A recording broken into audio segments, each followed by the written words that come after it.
venu à Asnières parce que j'étais ému et touché de la proposition de Fabrice. Je suis là ce soir, c'est parce que j'ai vu ces sketchs sur Canal+ avec Catherine et Liliane notamment. Alex Lutz, on en a beaucoup entendu parler avec le César du meilleur acteur et ça m'intéressait de le découvrir, d'apprendre à le connaître par les questions qu'on voulait lui poser. Enfin, je m'attends à voir son parcours. Vu que ça m'intéresse et que j'aime bien les comiques, qui serait une source d'inspiration.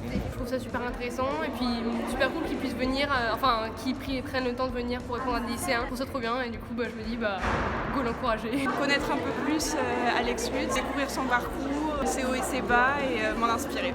On ne serait pas là sans plein de trébuchements. Des trébuchements pour lesquels j'ai une infinie tendresse. On n'enseigne pas suffisamment l'importance et la vertu de l'erreur. On n'a pas fait d'école, c'était des jeux de rencontre. Mais quand il y a de l'appétit, vous pouvez faire ce que vous voulez. Des énergies des personnages et de leur âme qui nous ressemblent. Il faut être à l'écoute aussi de soi-même et de tout ce qui nous traverse. Pas de l'extérieur, ça vient de soi. Et d'apprendre à le réveiller. La curiosité n'est pas un défaut. Moi, je trouve très important les démarches de vous accompagner vers un bien-être personnel, un développement de soi quelque part très tôt et du bonheur à aller apprendre, aller à l'école, etc. L'école est un sanctuaire où il faut vous protéger d'un maximum de choses. Mais après, il y aura des guichets, il y aura des files d'attente, il y aura des bouchons. On est dans une grande période de la performance et justement du développement personnel. Il faudrait être heureux de tout, il faudrait réussir son métier, il faudrait être un bon amant, il faudrait être une bonne maîtresse. Il y a quelque chose comme ça qui nous exhorte tout le temps à être le meilleur. Il n'y a plus une émission sans que ça soit le meilleur quelque chose de quelque chose. Qu'est-ce que ça veut dire pour chacun réussir sa vie? Et sois honnête avec ça. Ça, c'est vous lever tôt. Voilà. Même si vous n'avez rien à faire de votre journée, vous levez, réveillez. Tous les chemins de traverse, tous les trucs qui a priori on se dit oh non ça va être pourri, eh ben le bouffer quand même.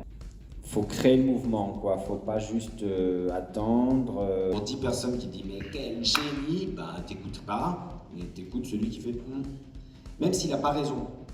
Du coup, tu te crées tes maîtres, tes professeurs, tu te branches à quelqu'un où tu te dis ça, sa vision m'intéresse.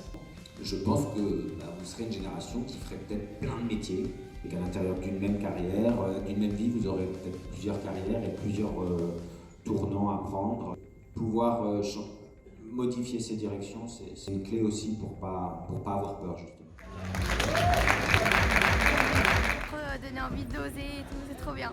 C'était hyper intéressant de voir un grand artiste. J'ai trouvé ça génial déjà de voir un acteur d'une telle envergure qui venait nous parler et j'ai trouvé ça génial de sa part et super sympa. J'ai trouvé très intéressant quand il a dit « À vaincre sans péril, on triomphe sans gloire ». J'aime bien cette phrase parce que ça montre vraiment qu'il n'y a pas une seule façon de réussir et quand il a présenté son parcours, ça illustre bien en fait cette idée qu'il y a plusieurs chemins possibles et que pour gravir une montagne qui serait notre objectif, en fait, c'est pas en passant par la route facile. J'ai retenu plein de trucs, ça m'a vachement redonné de courage par rapport à ce que je veux faire plus tard. Que les gens osent poser autant de questions, etc. C'était super. J'ai pris plein de notes pour pouvoir se rappeler de plein de phrases, etc. sur la société, sur la façon de vivre ensemble. C'était vraiment inspirant et ça m'a donné envie d'aller de l'avant et j'étais hyper admirative de son parcours et ça m'a vraiment donné envie de me donner à fond, de laisser libre cours à ma créativité. J'ai vraiment adoré la conférence, c'était super intéressant et surtout moi ça m'a permis un peu d'apaiser mes craintes par rapport à mon avenir et d'avoir une vision de mieux l'appréhender et de me dire que c'est pas grave si je rate, de toute façon je peux recommencer, je pourrais toujours faire mieux et surtout je pourrais toujours apprendre. Voilà, foncez, allez-y et surtout soyez vous-même.